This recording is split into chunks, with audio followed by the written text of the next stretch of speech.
We're going to be doing a quick market watch on 5 veteran running backs to see whether or not you need to buy, sell, or hold any of these players. We're going to look at the advanced metrics. We're going to be looking at the player values. We're going to be looking at the market to see whether or not you want these players. But before we dig in, you need to click that subscribe button right now because we're talking about Dynasty Fantasy Football and rookies every single day this offseason. And you need to know more about these players so you can make the best decisions for your team. Click that button. Stop missing out.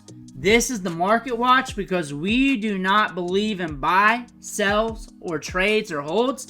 It is very fluid between league to league. So if this player is hot in your league, it may not be hot in this guy's league. And also, I'm very fluid with my shares, especially if you play in portfolios. That being said, our first running back that we're going to talk about today, Kerwynn Williams. The Rams drafted Blake Corum. That took a ding in his stock. The ADP is not updated yet, but prior to the draft, he was RB6 and being drafted around 22. Where do you think he goes now? We will do a rehash on him sooner than later, especially when the ADP drops, to go over his new value. But he took a ding to his stock with Blake Corum there. We also know Kerwynn Williams is not going to be there forever. And we look at these running backs in short windows for this reason. We know he's not going to be there for another 5 years, maybe another year, another 2 or 3. He is a very good running back prospect.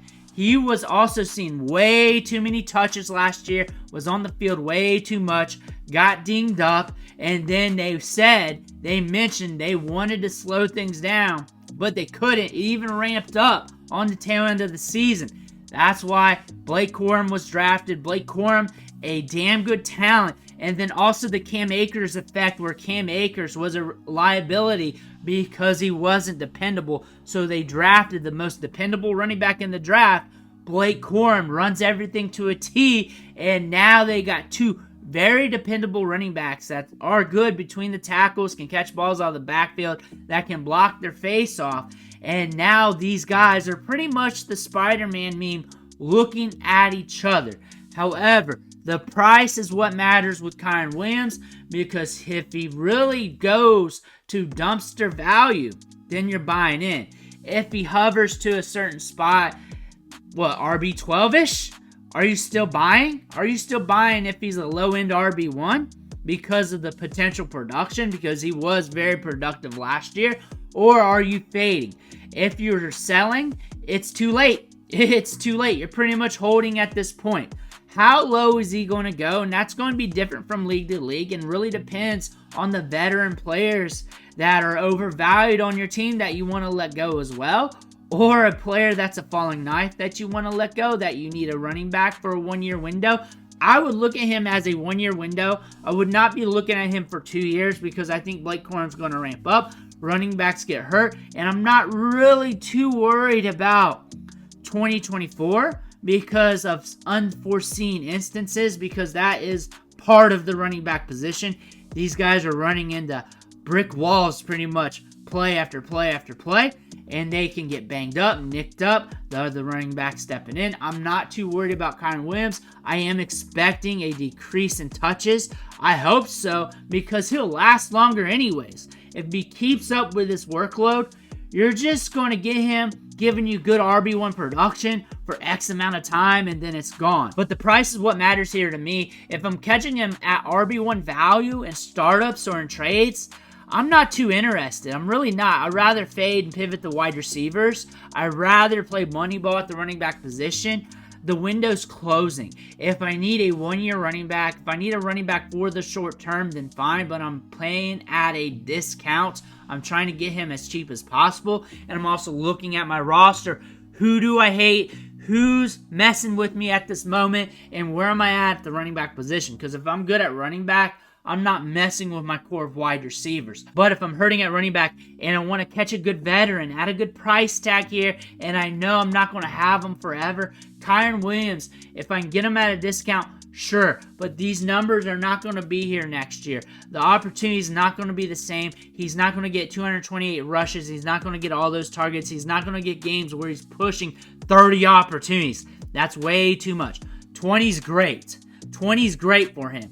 He should not be 20 or more per game. That should not be happening. 21.6 last year. That being said, if he's around 15 to 18, that's okay. Blake Corum is going to eat into that share as he should, especially in the back half of the season. You should be on the lookout for that. But again, everything's according to price. RB6 price tag, gone. RB12, possibly.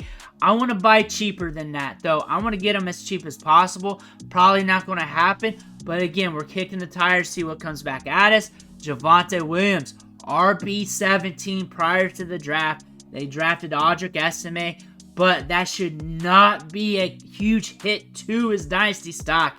His contract's up soon. He's not going to be with the Broncos forever unless the market comes back and say, hey, we're not paying up for Javonte Williams, and the Broncos get some back at a discount.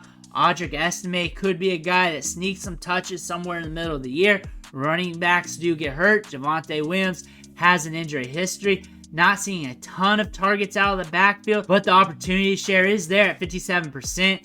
Again, at the price tag, RB17, RB20 range, RB21 range, maybe somewhere that you're looking at drafting him at now. We should see him take a good hit at his price tag here in trades. He averaged 3.6 yards per carry. Shouldn't be a player that I'm going after. I'm not really going after him. He should just be falling to my lap at a discount.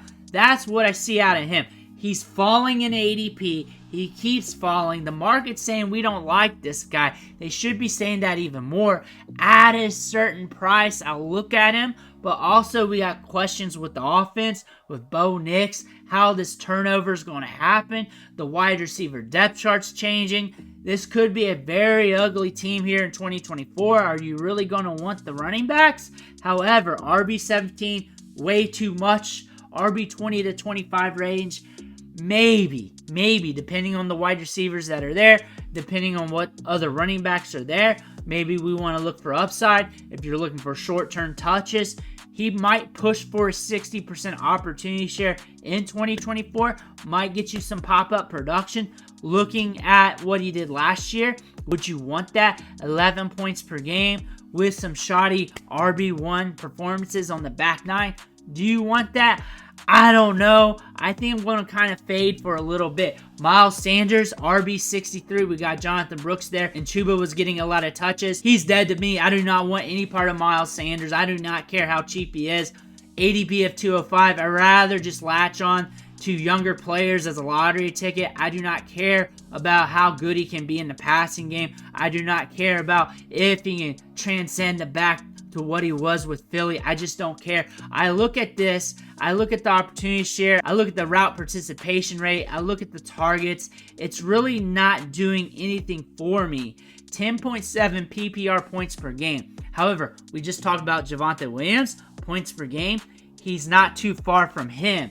So if you're looking for a Jag running back for your depth chart and you want to go super cheap, then maybe. But you're really playing Moneyball. You're really playing the discount bin. You're trying to get as cheap as possible to get baseline double-digit production from week to week. That's what you're getting with Miles Sanders. You're not trying to go to the moon. You're just trying to get by. That's what you look at when you're looking at Miles Sanders. You're not looking at him for the long term.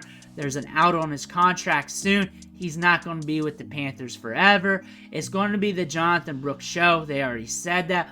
But if you're just trying to patch the hole in the drywall, okay, but he's dead to me. James Conner. We got Trey Benson there. James Conner's not going to be in the league too much longer. He's been getting nailed with injuries. He's an older running back. Older running backs do not stay in the league forever, unlike wide receivers, at least the top-end wide receiver. Right now, RB35, and that's prior to Trey Benson getting on the team.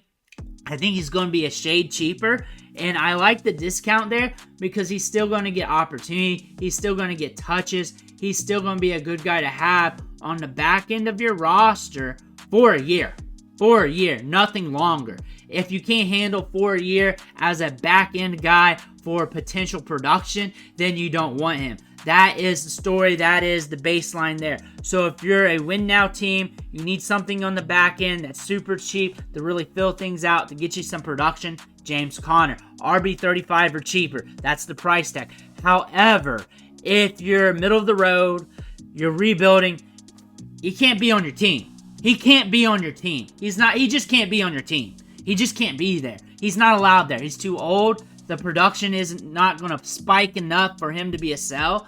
Trey Benson is there. The writing's on the wall. He just can't be on your team if you're middle of the road or worse. He just can't be there. We got to be honest with ourselves. We got to play the game correctly. Win now teams only for James Conner. Looking at Josh Jacobs, looking at the market here, I do not see any impact. Everybody's expecting Josh Jacobs to get all the touches.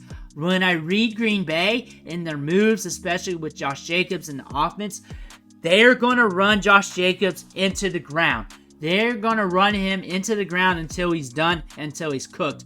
So if he gets cooked middle of the season, could be the Marshawn Lloyd show because A.J. Dillon is not doing shit.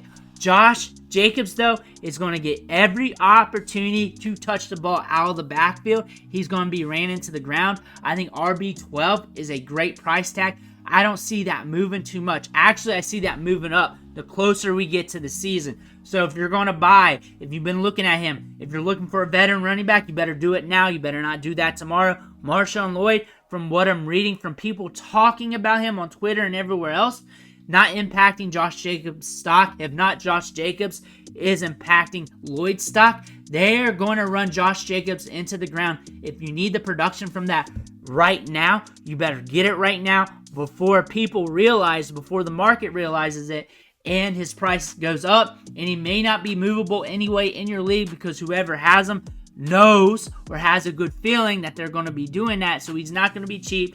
He's not going to be cheaper than RB12. If you can get him cheaper than RB12, then great. But I think the value is going to go up. I think he's going to be valued more than RB12 on his original Dynasty team. If you have him right now on your team, you're middle of the road, you're rebuilding, you have no chance of winning your league, you need to deal him either now or in season where you can get pieces that are younger that can help you in the future, because he's not going to help you over the long term if you're already losing games with him on your roster. That being said, make that move. But Josh Jacobs, he's going to get ran to death. Enjoy the production while you have it, but he's also a very good running back prospect. But those are 5 running backs that we looked at today. Let me know what you think in the comments below. Make sure to hit that subscribe button on the way out. One thing for watching. Catch you on the next video.